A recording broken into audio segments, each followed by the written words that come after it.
All right, let's dive into one of the weirdest, most fascinating true stories of the Renaissance. We're talking about Dr. John Dee, a certified genius and advisor to the Queen of England, and a man with a secret obsession that took over his entire life.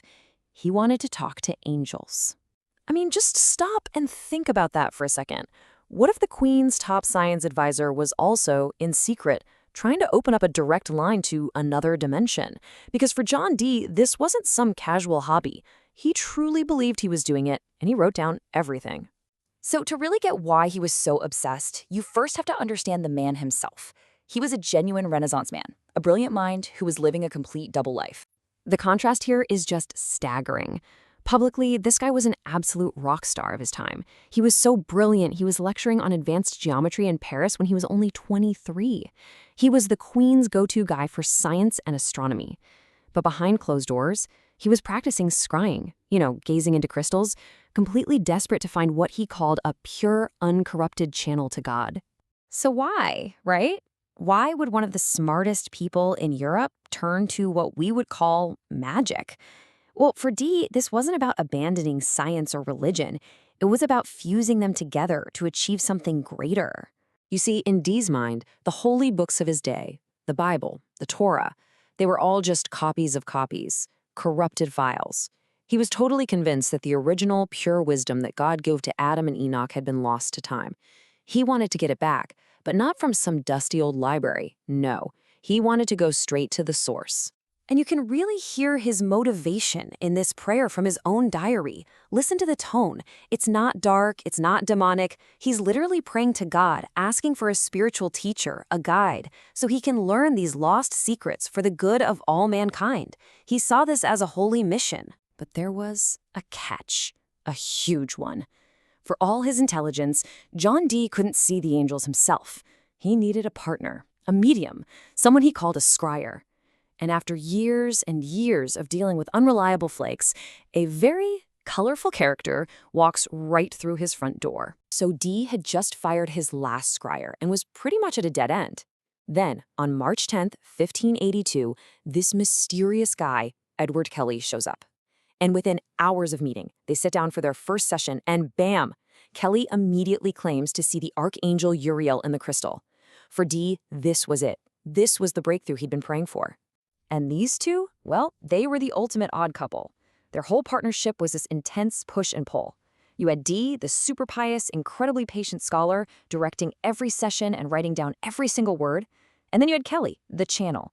This guy was volatile, ambitious, often didn't even want to do it. But he was the one who could apparently produce the visions. Together, they were about to spend years talking to angels. Okay, so this brings us to the really good stuff. How did they actually do it? What did a session look like? Because this wasn't some vague, mystical thing. Dee's diaries lay out a very specific, almost scientific ritual. Their whole method was this amazing mix of deep religious faith and structured experiment. Dee would kick things off with these intense prayers, setting the stage. Then Kelley, the psychic receiver, would just stare into a crystal and start describing what he saw.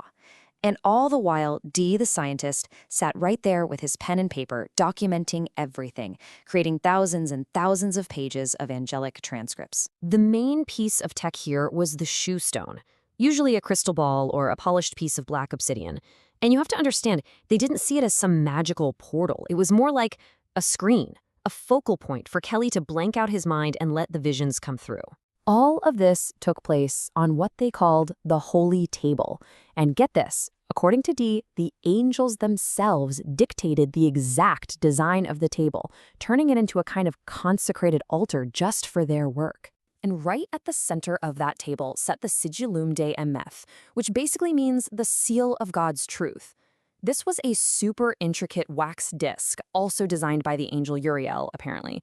It was covered in angelic and divine names to make the whole ritual sacred and, protect them from any evil spirits that might try to crash the party. All right, so they've got the team, they've got the tech. What did the angels actually say? Well, the information they claimed to be receiving was absolutely world-changing. And look, this was way more than just vague fortunes. The angels supposedly dictated an entire language from scratch. It's called Enochian, with its own unique alphabet and grammar.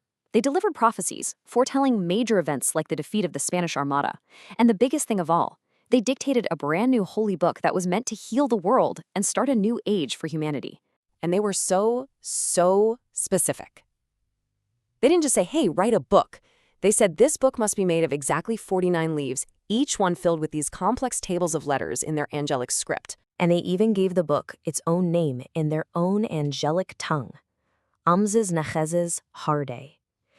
This gives you a little taste of the kind of strange, otherworldly stuff Dee was writing down day after day. For Dee and Kelley, this was it.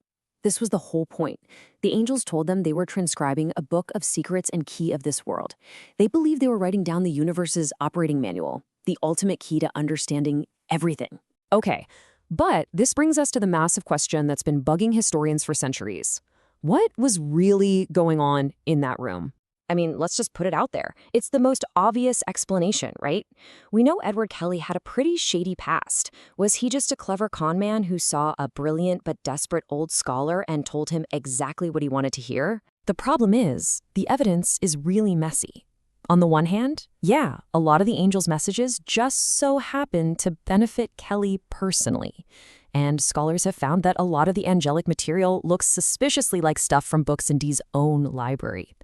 But on the other hand, Kelley often seemed genuinely tortured by this. He would beg Dee to stop the sessions. He even confessed to the visions when he was being threatened, which suggests he wasn't just making it all up. He really seemed to believe something was communicating with him. So the truth probably isn't a simple it was real or it was fake. It's something way more complex and honestly way more interesting. What was likely happening was a kind of intense psychological feedback loop between Dee's powerful, desperate faith and Kelley's vivid, maybe unstable imagination. All of it supercharged by the massive library of occult knowledge they had right at their fingertips. But even that explanation leaves us with one last really haunting question. The system they channeled, this angelic language, it's incredibly complex and internally consistent. So if it didn't come from angels, and it wasn't just a simple fraud, where did it come from? Was it all bubbling up from Kelley's subconscious, or Dee's? Or were they somehow tapping into something else entirely? That is the mystery that still hangs over the Queen's secret magician.